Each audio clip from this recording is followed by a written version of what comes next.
मेरे प्यारे बच्चों, इस वीडियो में हम लोग देखेंगे कि आव्यूह कितने प्रकार के होते हैं। तो अब आव्यूह के पिछले वीडियो जो दो थे उनमें आव्यूह के बारे में समझा था, तो इसमें सीखना है कि आव्यूह कितने प्रकार के होते हैं। तो सबसे पहला जो प्रकार है आव्यूह का वो है स्तंभाव्यूह। कौन सा आव्यूह? स्तंभाव्यूह। अंग्रेजी में इसे कहते हैं कॉलम मैट्रिक्स। कॉलम मैट्रिक्स क्या होती है? कॉलम मैट्रिक्स ऐसा आव्यूह स्तंभ आव्यूह कहलाता है जिसमें केवल एक स्तंभ हो। कितने स्तंभ होने चाहिए? एक स्तंभ हो तो वो स्तंभ आव्यूह कहलाता है। तो स्तंभ आव्यूह है तो हम एक आव्यूह लिखते हैं केवल एक स्तंभ। तो लिख दिया हमने 0 1 2 3। तो देखिए इसकी अगर कोट लिखें तो 1 2 3 4 4 गुणे 1। देखिए इसमें कितने स्तंभ हैं? स्तंभ एक ही है। स्तंभ कितने होने चाहिए? एक होना चाहिए। तो उस आव्यूह को हम स्तंभ आव्यूह कहेंगे या कॉलम मैट्रिक्स कहेंगे। अगर जनरल फॉर्म में लिखें तो अगर A इक्वल टू कोई भी आव्यूह है, AIJ फॉर्म में लिखा हुआ है, तो इसमें पंक्तियों की संख्या, रो तो कई हो सकती हैं लेकिन कॉलम कितने होने चाहिए? एक होना चाहिए। इस प्रकार की मैट्रिक्स को आव्यूह को हम स्तंभ आव्यूह कहेंगे। दूसरी आव्यूह जो होती है स्तंभ आव्यूह के बाद आती है पंक्ति आव्यूह। तो ऐसी आव्यूह स्तंभ आव्यूह के बाद आएगी पंक्ति आव्यूह। कौन सी आव्यूह आएगी? पंक्ति आव्यूह। तो पंक्ति आव्यूह किसे कहते हैं?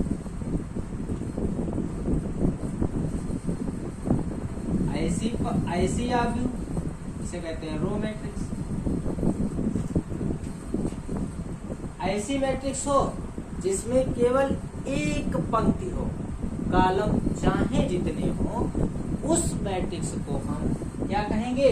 पंक्ति आव्यूह कहेंगे। तो देखिए लिख देते हैं एक पंक्ति आव्यूह। ये मैट्रिक्स बराबर 1 2 3 4।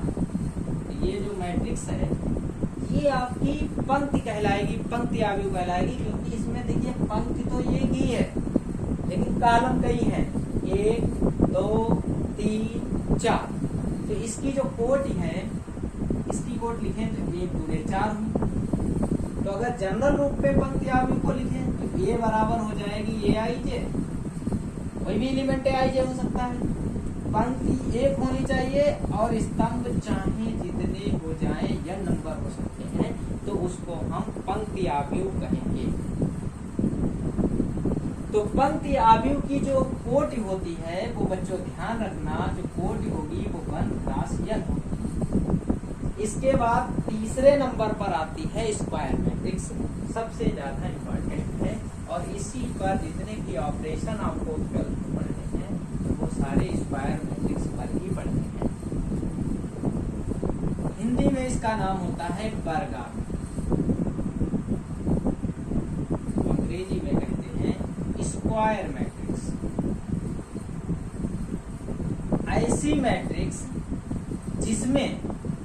ऐसी मैट्रिक्स जिसमें पंक्तियों की संख्या और स्तंभों की संख्या आपस में बराबर हो, ऐसी आव्यूह को हम स्क्वायर मैट्रिक्स कहते हैं।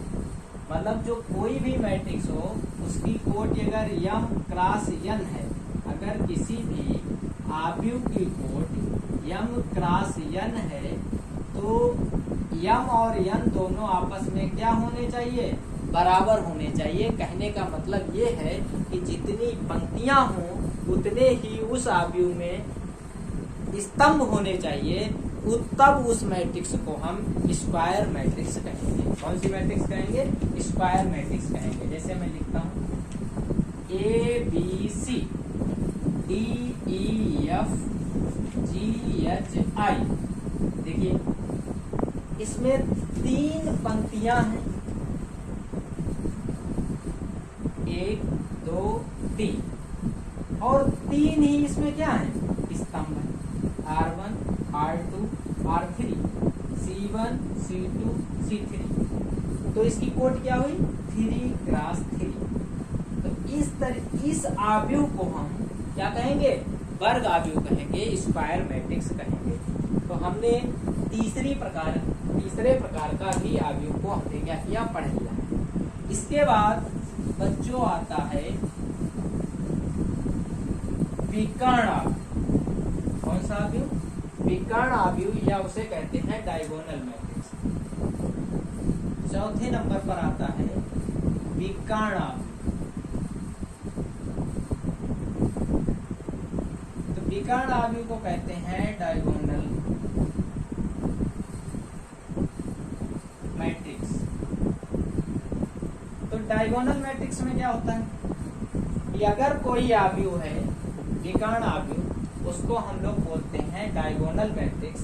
तो डायगोनल मैट्रिक्स में क्या लिखेंगे, देखो A बराबर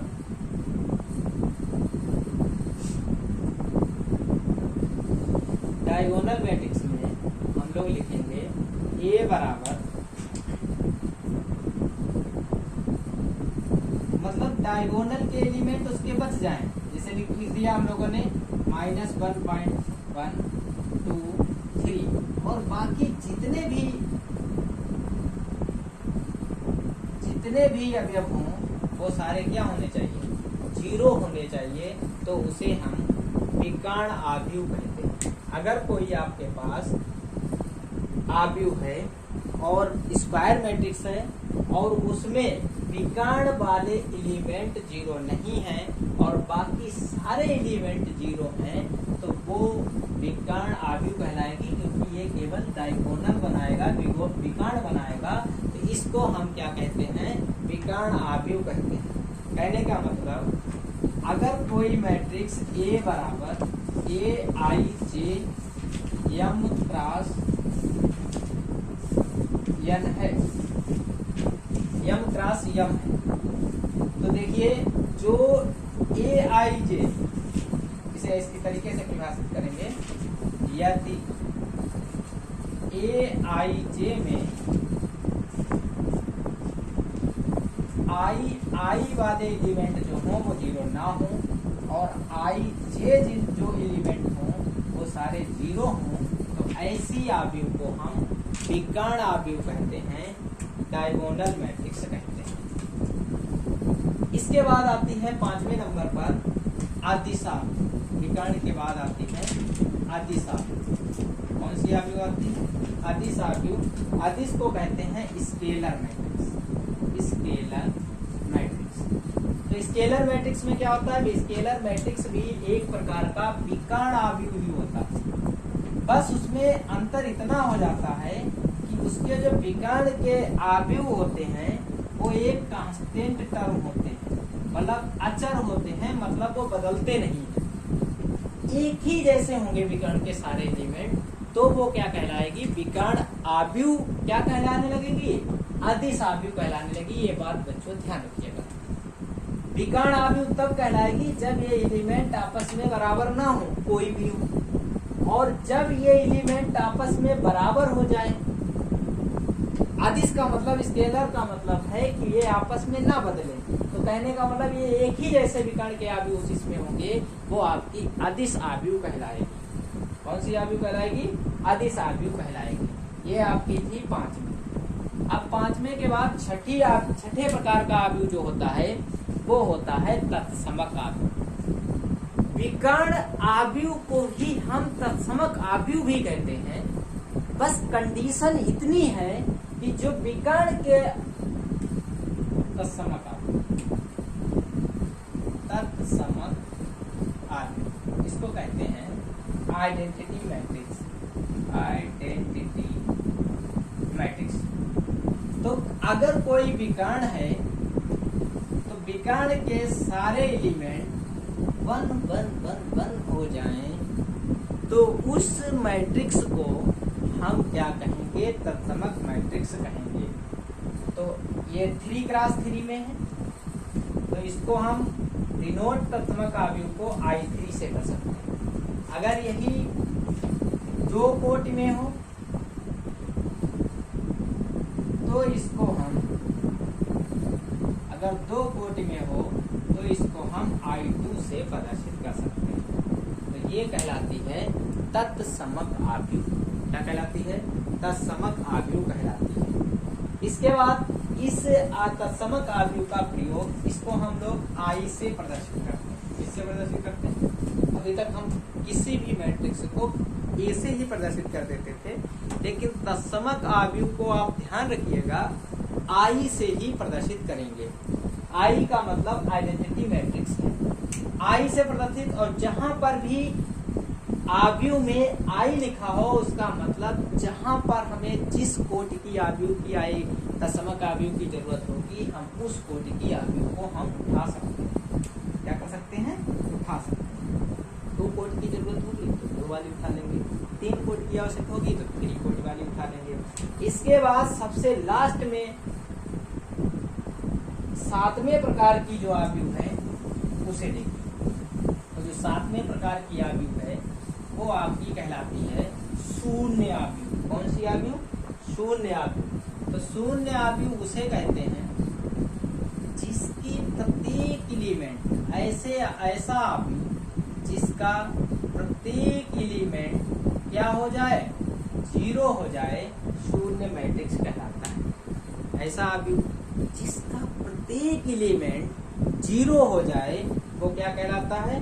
शून्य मैट्रिक्स कहलाता है। तो ये आ जाएगा 0 0 0 0 0 0 0 0 0। कौन सी मैट्रिक्स है? शून्य मैट्रिक्स है। इसी तरीके से और भी लिख सकते हैं 0 0 0। ये भी कैसी मैट्रिक्स है? शून्य मैट्रिक्स है। इस एक तरीके से और लिख सकते हैं 0, 0। ये भी आपकी क्या कहलाएगी? शून्य मैट्रिक्स कहलाएगी। तो हम लोगों ने आज कितने प्रकार के आव्यूह होते हैं इनके बारे में पढ़ा। 7 प्रकार के आपने टोटल पढ़े हैं।